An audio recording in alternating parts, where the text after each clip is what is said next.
Good morning, folks. This is the extended SPY report. Wanted to start off with SPY. Hopefully this circle helps you a little bit with where it is that I'm pointing to on the chart. We'll see. I think it's kind of big. I probably want it to be a little bit smaller, but in any case, here's what we did. This region, 162.65, pretty important. So much so that I think if it does break that down, it is not going to sit at that other level, 62.63, and that's 162.63. So what we're looking at here is a loss of 162.65, giving us all of a sudden 161.92 down in this region. We've done just about the same thing, right? We've fallen out and between the 50 and the 200 on the 1 hour chart. We've pulled down into support level 1, and we are sitting up above support level 1 on the daily pivots. All right, so when we take a look at where it is that the chart is set to go, it's got to breach this area. Remember yesterday I said, hey, listen, if it gets up over 164.16, it's going into resistance level 1. Once it gets there, if you see a doji formation like that, you know it's going to roll. All right, so that in essence gave us the clue that, hey, listen, we're going to have a rollover, going to test the breakout level. If it loses the pivot, you know it's more likely to go into support level 1, particularly because support level 1 on the day and support level 1 on the week are very, very close. Okay? So, what do we look for today? We want to see the breach of 163.79. If it holds, it is still a little bit of a higher low. We know we can step into this 164.16 area. Probably will hold it if we get up over the pivot because the 200 is there also. And we can trade up into resistance level 1 once more, which is 165, and then the pivot area. It is very, very choppy in here. Very choppy. So we want to be careful about that until we get far away from this region here. We are going to be in a very choppy state. So pay attention to where your support and resistance levels are. Check the blog post for the breakout areas, specifically where you want to go long and short.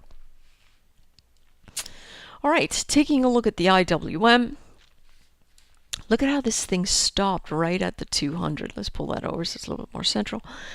Right at the 200, what did it do? Morning gapped up above this region. We had 99.13, so that would have been a good level to trade to. It actually stopped at 99.20.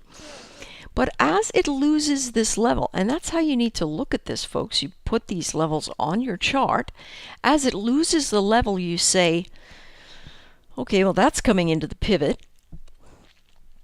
And if it loses the pivot on the weekly, you know you need to focus on the daily pivot. That's 98.18, and it came all the way down straight through the levels right into the 200 and began to pop very hard. This is going to be the space that we need to watch. 98.08. Can we get over that? If we can, going to be a long. And it's going to be a long most likely into this pivot. It will generally ignore this 50 moving average if it is really as close as this seems to be to the pivot. So that's definitely what we'll look for. The breach of 98.09 takes the long. The break of 97.53 is going to give us more downside action, choppy downside action because there's congestion here, there's the 200 here, there's the weekly support, and our SMIs are in the neutral zone. So very, very choppy. Someone sent me an email and said, how do you come up with the particular level? Those particular levels are always support and resistance. And when we focus on that support and resistance and we pay attention to what the underlying technical indicators are telling us, we're going to make some really good choices. So let's take a look at the cues. And these charts look a little bit messy from all of the sideways action. That held, that level failed. This is a very messy chart. That level held, but that's also the pivot, so we don't need that line. That level did not hold. Let's see what happens here. Right?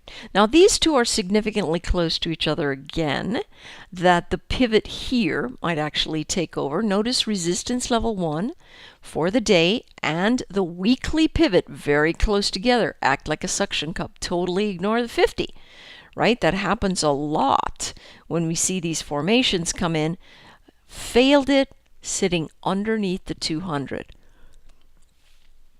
This chart, actually, the IWM is the only one that's sitting above the 200. Yes, indeed. The IWM is the only one sitting above the 200. What we want to see is, can this chart recapture support level 1 at 73.04? Okay, we've got 73.13, probably the better level to look for, but if indeed it collapses around 73.22, because it's got real downside momentum, that 73.12 breakout, 73.13 is going to make for a very nominal trade. If you take it up over the 73.05, 73.04 area, at least you're going to get that pop up into the region. I'm not really sure what's going on with that VWAP. As it looks flat. That's not the right level. Something's up with these VWAPs. All right, so we're just going to look at moving averages and see what's going on here. So we definitely want to get inside of this support level that we can trade long. We'll try 73.38 and then 73.65. All right, if it holds that level, we know we can step right up into the space. Listen, this is a very noisy price action. Somebody said if I'm supposed to wait for confirmation, how can I do that if I work and I can't look at charts during the day? Well, you can't. You can't expect to get high probability trades if you're not watching them. That's just not how it works. Okay?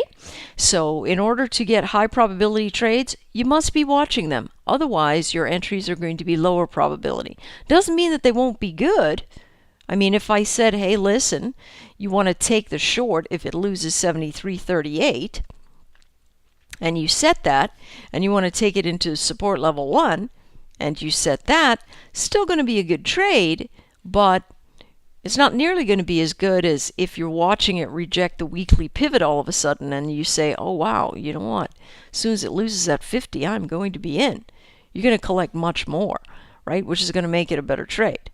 Okay, so those are the levels for today. Good luck trading.